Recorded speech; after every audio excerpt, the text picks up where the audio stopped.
السلام عليكم ورحمة الله وبركاته. سلام عليكم شوي. الحمد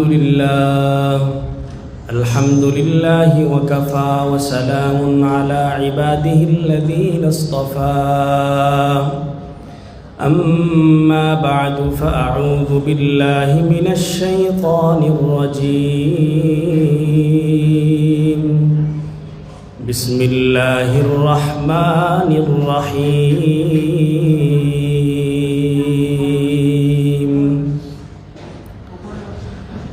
ولا تخزني يوم يبعثون يوم لا ينفع مال ولا بنون إلا من أتى الله بقلب سليم. آمنت بالله صدق الله مولانا العظيم وصدق رسوله النبي الكريم ونحن على ذلك لمن الشاهدين والشاكرين والحمد لله رب العالمين. সবাই দরুদ শরীফ পড়ি। اللهم صل على محمد وعلى آل محمد كما صليت على إبراهيم وعلى آل إبراهيم إنك حميد مجيد. اللهم بارك على محمد وعلى آل محمد كما باركت على إبراهيم وعلى آل إبراهيم إنك حميد مجيد. سبحانك لا علم لنا إلا ما علمتنا إنك أنت العليم الحكيم. الحمد لله. আল-জামিআতুল ইসলামিয়া ইদারাতুল উলুম আফতাবনগর মাদ্রাসা কর্তৃক আয়োজিত 2 দিনব্যাপী ইসলাহি ইজতিমার মুহতারাম সভাপতি সাহেব, অন্যান্য উলামায়ে কেরাম,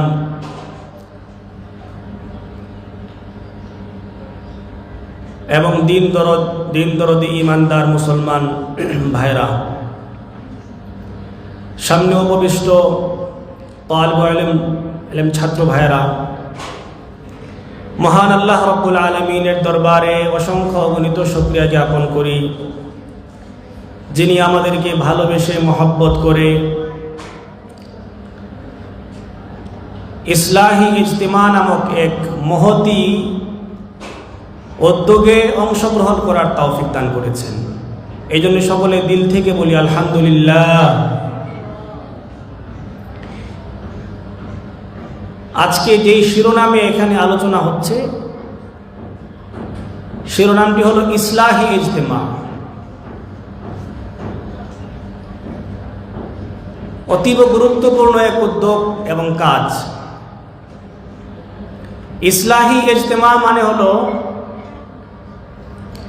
এমন সভা, এমন মজলিস, এমন আলোচনা সভা যেখানে মানুষের সংশোধনমূলক আলোচনা হয়।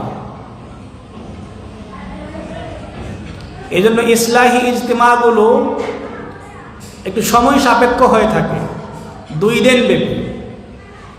সংশোধন এটা শুধু আলোচনার দ্বারা হয় না, যে কোনো কিছুর সংস্কার, সংশোধন, এটার জন্য সময়ের প্রয়োজন, পরিকল্পিত গাইডলাইন প্রয়োজন। এই জন্য যারা হাক্কানি রব্বানি উলামায়ে কেরাম, যারা ইসলাহি কাজ বুঝেন, আমাদের এই মাদ্রাসার সুনামধন্য প্রিন্সিপাল উস্তাজ মোহতারাম হযরত মৌলানা মুফতি মোহাম্মদ আলী সাহেব দামাত বরকাতুহু, হুজুর একজন পীর, উনি এটাকে তার জীবনের বড় এক মহৎ কাজ মনে করেন, উম্মার ইসলাহ সংশোধন। এই জন্য এই মাহফিলটা একটু ভিন্ন ধর্মের মাহফিল, 2 দিন ব্যাপী, সারাদিন ব্যাপী খুলে খুলে ইসলাহ সম্পর্কে, ইসলাহের বিভিন্ন সাইড নিয়ে আলোচনা করা, সম্ভব হলে বাস্তব জীবনে এর কিছু অনুশীলন করা। যদি এইভাবে ইসলাহি কাজ হয় তাহলে উম্মার ফায়দা হয়। আসলে ইসলাহ, মানুষের ইসলাহ সবচেয়ে গুরুত্বপূর্ণ কাজ, মানুষের সংশোধন। এই বস্তুবাদের যুগে মানুষ সংস্কার, সংশোধন, কোনো জিনিসকে সুন্দর করা, পরিমার্জন করা, এটা মানুষের একটা নেশা এবং গুরুত্বপূর্ণ কাজ। এই জন্য মানুষ এই সংস্কার, সংশোধন, এটাকে মানুষ যেই জায়গায় ব্যবহার করেছে ওইটা অনেক উন্নত হয়েছে। বস্তুবাদের এই যুগে মানুষ দুনিয়ারই বিভিন্ন জায়গায় এই মেহনতকে ব্যয় করছে। এই জন্য পৃথিবী এখন বহু উন্নত হয়েছে, অথচ পৃথিবীর সব কিছু হলো ধ্বংসশীল। আসমান থেকে নিয়ে জমিন পর্যন্ত এই মহাবিশ্বে যা আছে এই সব কিছুকে আল্লাহ রাব্বুল আলামিন মানুষের সেবক হিসেবে তৈরি করেছে। আল্লাহ রাব্বুল আলামিন বলেছেন, হুয়াল্লাযী খালাকা লাকুম মা ফিল আরদি জামিআ, তিনি তো আল্লাহ যিনি পৃথিবীতে যা কিছু আছে সব কিছুকে তোমাদের উপকারার্থে, তোমাদের কল্যাণের জন্য সৃষ্টি করেছেন, তোমাদের সেবক হিসেবে। যার সেবার জন্য বা যাদের সেবার জন্য এত বিশাল বিশ্ব আল্লাহ পাক সৃষ্টি করেছেন, মানুষ ওই সেবকদেরকে নিয়ে সবচেয়ে বেশি মেহনত করছে। যাদের জন্য এই সেবার ব্যবস্থাপনা মূল্যবান এই জাতি, মানব জাতি, মানুষ নিজেদের সংশোধন, ইসলাহ দিয়ে এখন মানুষ আর ব্যস্ত না। কিছু কিছু জায়গাতে অল্প পরিসরে এই কাজগুলো হয়, প্রকৃতপক্ষে আসলে গঠনমূলকভাবে যেভাবে কাজ হওয়া দরকার, যেভাবে এই ইসলাহি কাজ হলে উম্মার ফায়দা হবে, এটাও তো অনেক দূর। এই ফিতনার জামানায় যেখানে মানুষ ইসলাহ সংশোধন বুঝেই না, এমন একটা সময়ে আফতাবনগর মাদ্রাসার এই উদ্যোগটা অনেক মুবারক উদ্যোগ। আসলে ইসলাহ সম্পর্কে দু একটা কথা আমরা শুনি, এর আগে আমরা আসলে আমাদেরকে চেনা দরকার। মানুষ যে নিজের ইসলাহ করবে, মানুষটা আসলে কি জিনিস, মানুষ নিজেকে এখন চিনে এভাবে, মানুষের একটা দেহ আছে, মানুষের কিছু অর্গান আছে, অঙ্গ প্রত্যঙ্গ আছে, মেধা আছে, ব্রেইন আছে, এগুলোকে কাজে লাগায় মানুষ দুনিয়া উপার্জন করবে, নিজের কেরিয়ার করবে, এই হলো মানুষের পরিচয়।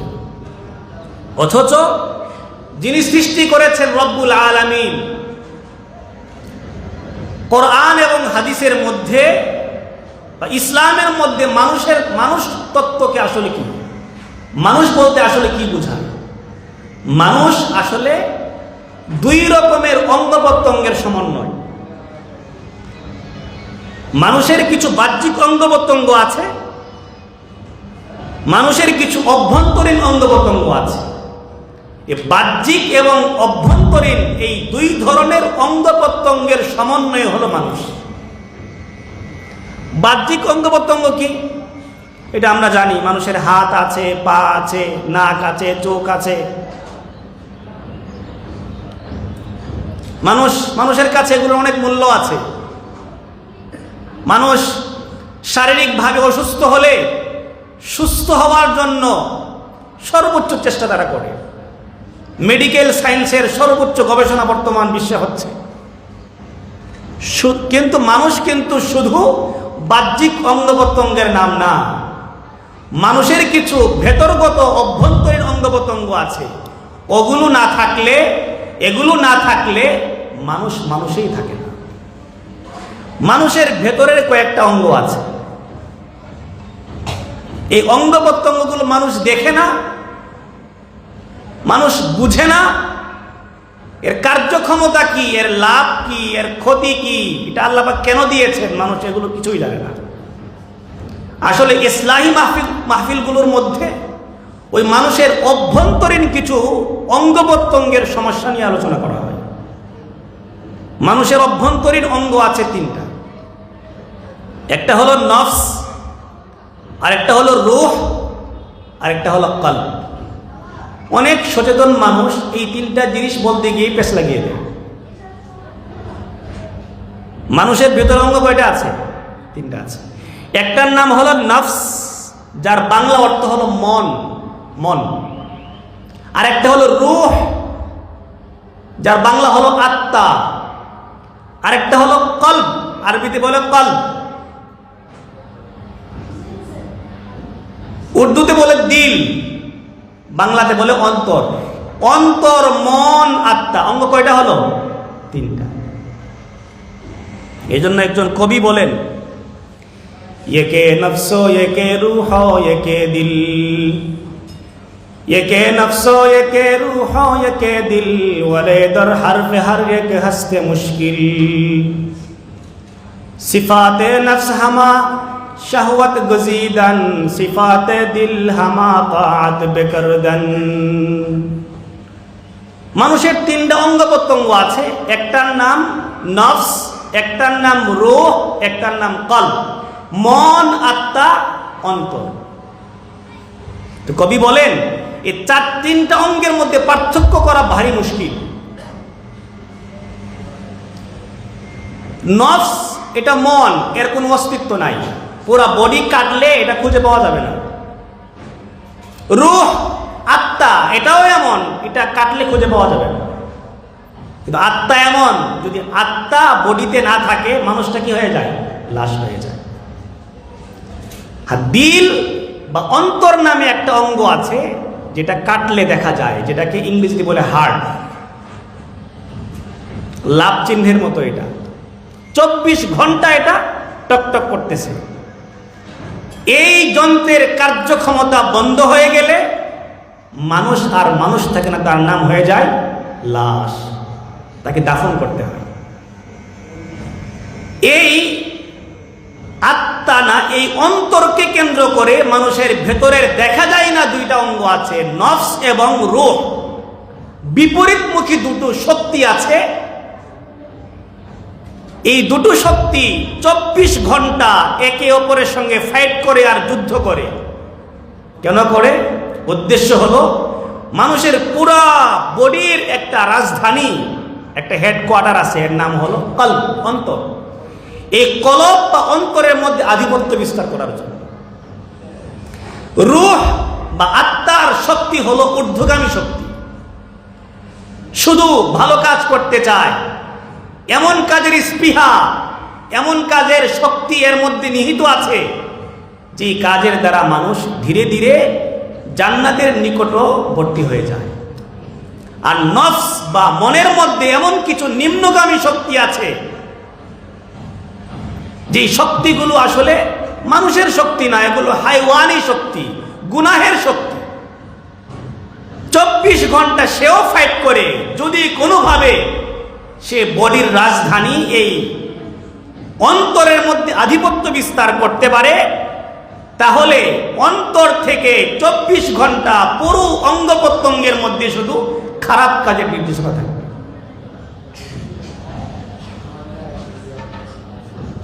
এই যে বিপরীতমুখী দুটো যুদ্ধ, রূহ এবং নফসের যুদ্ধ, এটাকে এক কবি বলেছেন, আজমালায়েক বহরদারি ওয়াজবাহায়েম নিজহাম, আজমালায়েক বহরদারি ওয়াজবাহায়েম নিজহাম, بگذر از حظ بہائم کز ملائک بگذر از حظ بہائم کز ملائک بگذری বলেন তোমার মধ্যে ফেরেশতা সুলভ গুণ আছে, আবার তোমার মধ্যে পশু সুলভ গুণ আছে। নফসের মধ্যে নিহিত আছে পশুর গুণ, আর আত্মার মধ্যে নিহিত আছে ফেরেশতার শক্তি। কবি বলেন, আল্লাহর ওলি বলেন, তুমি চেষ্টা করে এই নফসের শক্তিকে তুমি দমন করে তোমার অন্তরের মধ্যে রুহের আধিপত্যকে সৃষ্টি করো, ফেরেশতা সুলভ গুণ সৃষ্টি করো, তাহলে তোমার জন্য জান্নাতের রাস্তা আসান হয়ে যাবে। সুবহানাল্লাহ। এই যে নফসের শক্তিকে দমন করা, নফসের শক্তিকে নিষ্ক্রিয় করা, রুহের শক্তিকে বাড়িয়ে দেওয়া, রুহের আধিপত্য সৃষ্টি করিয়ে দেওয়া, এটাই হলো মূলত ইসলাহি কাজ।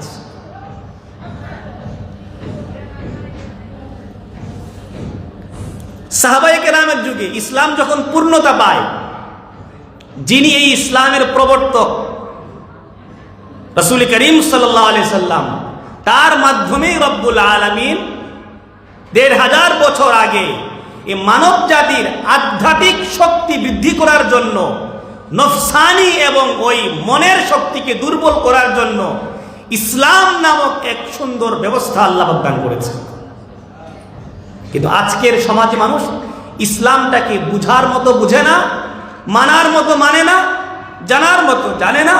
এই জন্য ইসলামের দ্বারা মানুষের আধ্যাত্মিক যে শক্তি হাসিল হওয়া দরকার, মানুষ সেই শক্তি হাসিল করতে পারছে না।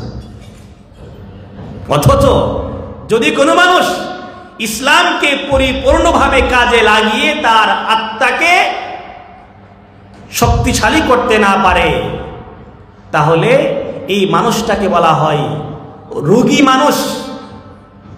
শারীরিক রোগ যেমন রোগ, নফসানি রোগ, দিলের রোগ এর চেয়েও বড় রোগ। মানুষের দেহের মধ্যে অনেকগুলো রোগ আছে, ক্যান্সার, গ্যাস্ট্রিক, উচ্চ রক্তচাপ, বিভিন্ন রকমের বড় বড় রোগ আছে। মানুষ এই সকল রোগে আক্রান্ত হলে পেরেশান হয়ে যায়, কোথায় চিকিৎসা নিবে, কার কাছে যাবে।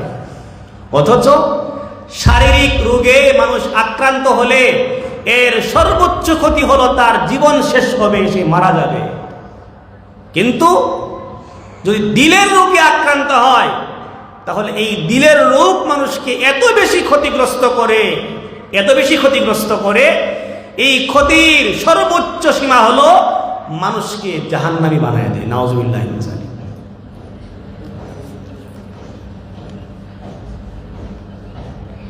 আসলে দিলের রোগগুলো কি কি?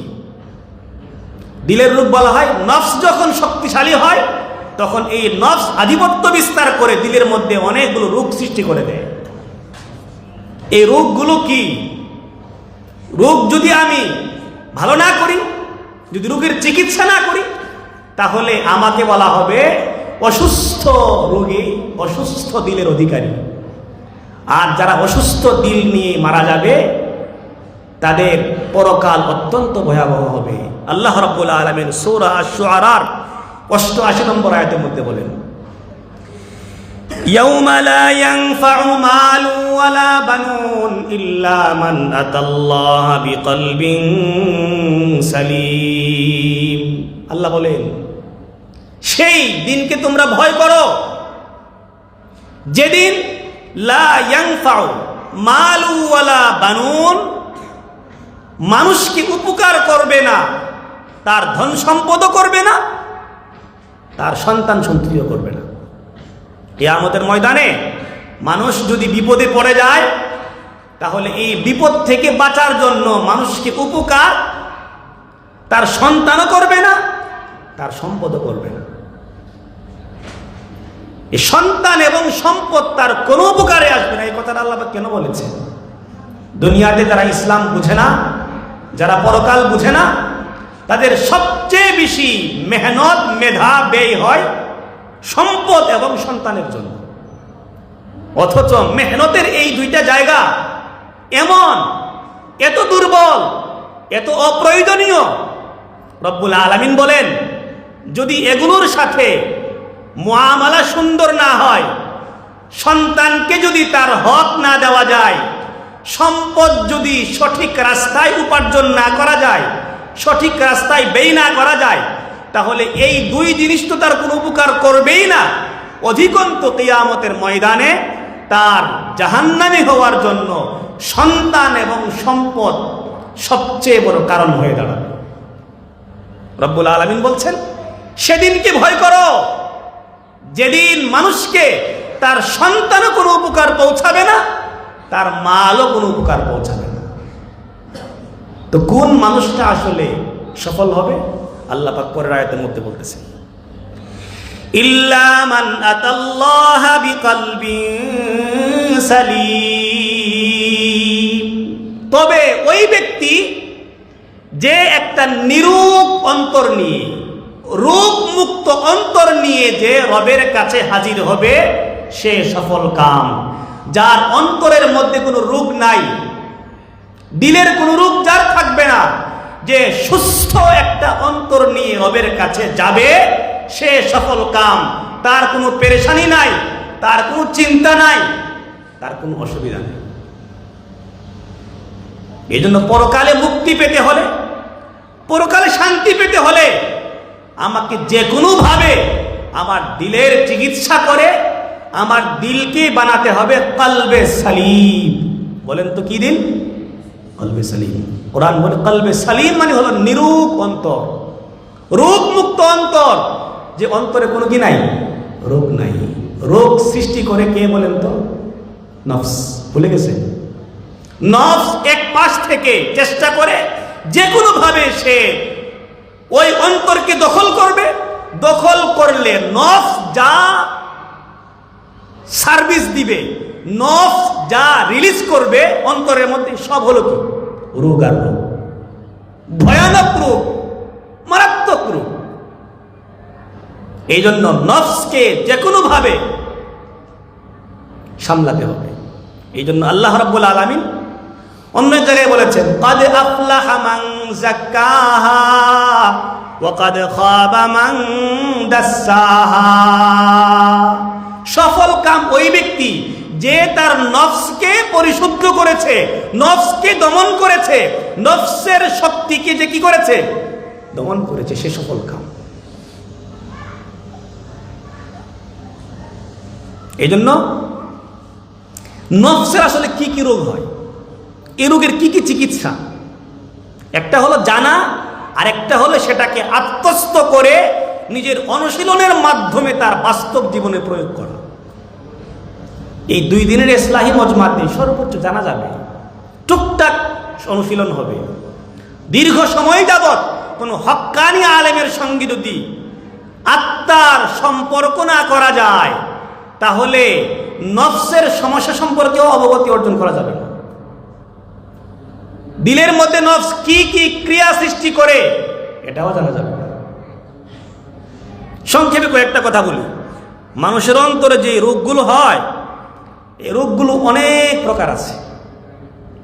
মানুষের দেহে যেমন বিভিন্ন রকমের রোগ আছে, মানুষের অন্তরের মধ্যেও কি আছে? অনেক রকমের রোগ আছে। মাশায়েখে কেরাম মানুষের অন্তরের রোগগুলোকে প্রধানত 5 ভাগে ভাগ করছে। 5 প্রকার। কয় প্রকার বলেন? 5 প্রকার। মানুষের অন্তর রোগ কয় প্রকার? 5 প্রকার। দেখবেন দৈহিক রোগের মধ্যে কিছু রোগ আছে ডেঞ্জারাস রোগ, বিপজ্জনক রোগ, যেই রোগ শুধু তার একার জন্য ক্ষতিকর না, বরং এটা কি করে? সংক্রমিত হয়। সংক্রামক ব্যাধি আছে না, কিছু ছড়ায়। একজনের হয়েছে তো পুরো এলাকা আক্রান্ত হয়ে যায়। রোগের সংক্রমণটা আল্লাহ পাকের হুকুমে হয়, রোগের কোনো কি নাই, শক্তি নাই। বাকি আল্লাহ পাক কিছু রোগ এমন সৃষ্টি করে দিয়েছেন যার নাম কি? মারদে মুতাআদ্দি বলা হয় আরবিতে, সংক্রামক ব্যাধি।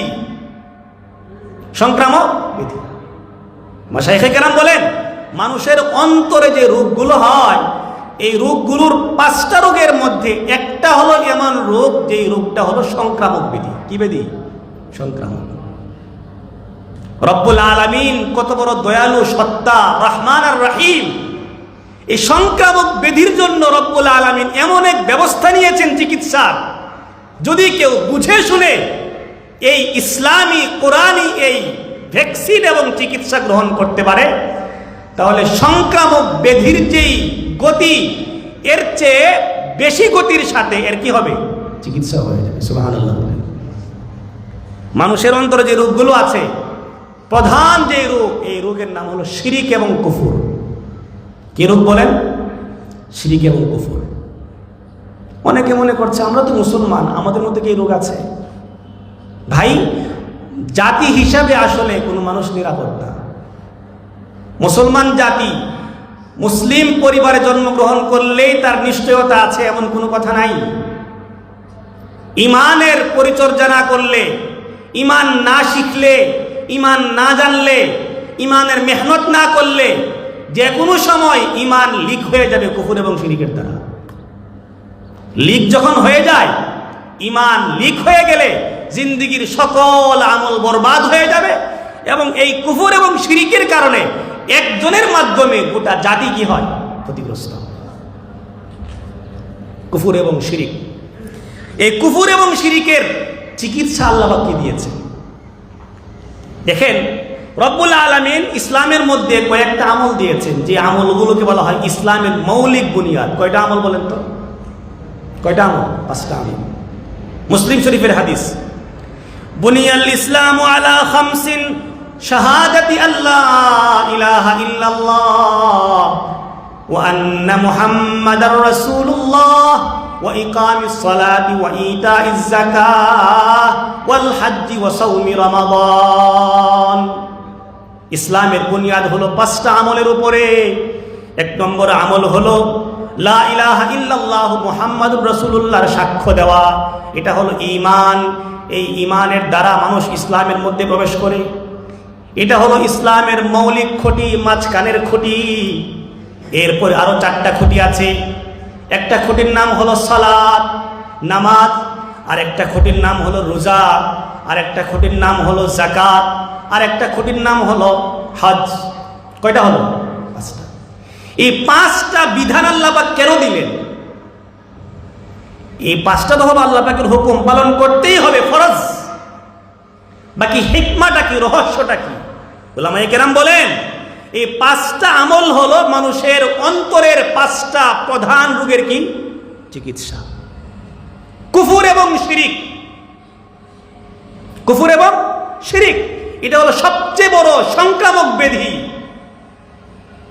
এই রোগের চিকিৎসা আল্লাহ পাক কিভাবে দিয়েছেন? আল্লাহ পাক জন্মগতভাবে প্রত্যেকটা বাচ্চাকে এই কুফর এবং শিরিক থেকে বাঁচার ভ্যাকসিন দিয়েই তৈরি করেছেন। সুবহানাল্লাহ বলেন। ডাক্তাররা বলে না, কিছু বাচ্চা আছে, অনেক বাচ্চা এরকম জন্মগ্রহণ করার পরে তার অ্যান্টিবডি থাকে। কি থাকে? অ্যান্টিবডি, রোগ প্রতিরোধ ক্ষমতা থাকে, ফলে এই বাচ্চার জন্য অনেক অ্যান্টিবায়োটিক লাগে না। ভ্যাকসিন, আল্লাহ প্রদত্ত ভ্যাকসিনই থাকে। রাসূল করিম সাল্লাল্লাহু আলাইহি সাল্লাম বলেছেন, কুল্লু মাউলুদিন ইউলাদু আলাল ফিতরাহ ফাআবাওয়াহু ইউহাউবিদানিহি আও ইউনাসসিরানিহি আও ইউমাজ্জিসানিহি। প্রত্যেকটা নবজাতক শিশু যখন জন্মগ্রহণ করে, সে ফিতরত অর্থাৎ ইসলাম গ্রহণের যোগ্যতা নিয়েই জন্মগ্রহণ করে। আল্লাহকে সে চিনতে পারে, আল্লাহকে সে খুঁজে বের করতে পারবে। আল্লাহর অনুভূতি, আল্লাহকে চেনার যোগ্যতা আল্লাহ পাক প্রত্যেকটা বাচ্চাকে দিয়েই দুনিয়াতে পাঠান। এটা হলো কি? ঈমানের মূল ভ্যাকসিন। কিন্তু এই সমাজের মধ্যে সংক্রামক ব্যাধি কুফর এবং শিরিক ছড়িয়ে থাকার কারণে পরিবেশ, ফাআবাওয়াহু ইউহাউবিদানিহি আও ইউনাসসিরানিহি আও ইউমাজ্জিসানিহি, তার বাবা মা, তার পরিবেশ, পারিপার্শ্বিক অবস্থা কোন বাচ্চাকে ইহুদি বানায়, কোন বাচ্চাকে খ্রিস্টান বানায়, কোন বাচ্চাকে নাস্তিক বানায়, অগ্নিপূজক বানায়। কেন? ওই যে এগুলো হলো কুফর শিরিক, হলো সংক্রামক ব্যাধি, সমাজে ছড়িয়ে আছে। তো বাচ্চাটা একটা হিন্দুর ঘরের বাচ্চা, একটা কাফেরের ঘরের বাচ্চা, ও ইসলাম নিয়ে জন্মগ্রহণ করার পরে ওই যে ছোঁয়াছে রোগ থাকার কারণে সে কি হয়ে যায়? কুফর এবং শিরিকে আক্রান্ত হয়ে যায়। এই জন্য ইসলাম বলে, বাচ্চা জন্মগ্রহণ করার পরে একটা বাচ্চার বাহ্যিক অঙ্গগুলোর মধ্যে কান সবার আগে সক্রিয় হয়। আল্লাহ বলেছেন, ওয়াল্লাহু আখরাজাকুম মিন বুতুনি উম্মাহাতিকুম লা তা'লামুনা শাইআ ওয়া জাআলা লাকুমুস সামআ ওয়াল বাসারা ওয়াল আফইদা। আল্লাহ পাক তোমাদেরকে মায়ের পেট থেকে বের করেছেন এমন ভাবে তোমরা কিছুই জানতে না।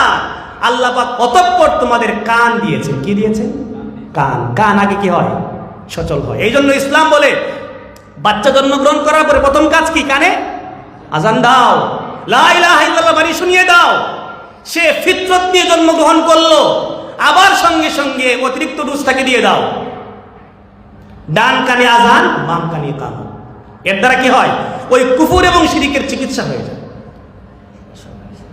3 মিনিট। শুধু এই চিকিৎসা যথেষ্ট না, এই ভ্যাকসিন নেওয়ার পরে মৃত্যু পর্যন্ত তার কেয়ারফুল থাকতে হবে। যত রকমের ইমানি মেহনত আছে এটা করে করে কুফর এবং শিরককে মোকাবেলা করতে হবে। বুঝাচ্ছে? আর 4টা রোগ আছে। 4টা রোগ কি কি? সহজে বলি। মানুষের উপাদান কয়টা? 4টা। আগুন, বাতাস, পানি, মাটি। আগুন থেকে মানুষের একটা উপাদান আছে। এই আগুনের সব হলো মানুষ কি হয়? সে উপরে উঠতে চায়। ওখান থেকে মানুষের মধ্যে একটা রোগ আছে, অহংকারের রোগ আছে কিনা বলেন? মাটির একটা রোগ, সে খুব কঞ্জুস, বখিল, সে সব কিছু নিজে ধারণ করে কাউকে কিছু দেয় না, বাখালা। ওখান থেকে মানুষের মধ্যে কি রোগ আছে? কৃপণতা। বাতাসের এক রোগ আছে, সে শুধু বইতে চায়। কি করে? ভাষায় নিয়ে যায়, ভাষায় নিয়ে যায়। ওখান থেকে একটা লোভ হইল লোভ, যা চায়, যা দেখে তাই লাগে। পানি আছে মানুষের ভেতরে, এই জন্য সে কি হয়? লোভী হয়। বাতাসের একটা রোগ, সমস্যা হলো, সব হলো আদমে মুসাওয়াত, ভারসাম্যহীন। সে উপরে দিয়ে চলে, কাউকে কেয়ার করে না, কখনো ডানে কখনো বামে, ভারসাম্যহীন। ধনী ধনী হতে থাকে, গরিব গরিব হতে থাকে। এই 4টা রোগের 4টা চিকিৎসা। এই যে অহংকার আছে, অহংকার, তাই না? এর চিকিৎসা কি? সালাত, 5 ওয়াক্ত নামাজ। তুমি দাঁড়াও, কান বরাবর হাত তুলো, সুবহান রাব্বিয়াল আলা পড়ো, সুবহান রাব্বিয়াল আযীম পড়ো। যেই ব্যক্তি মাসালা বুঝে হাকিকতে সালাত আদায় করবে, তার দিল থেকে অহংকার দূর হয়ে যাবে। সুবহানাল্লাহ। ওই যে আপনার মাটি থেকে কি সৃষ্টি? বখালত, কৃপণতা। এর চিকিৎসা হলো যাকাত। খুলে বলার টাইম নাই। যাকাত দিলে কি হবে? এই কৃপণতা দূর হবে।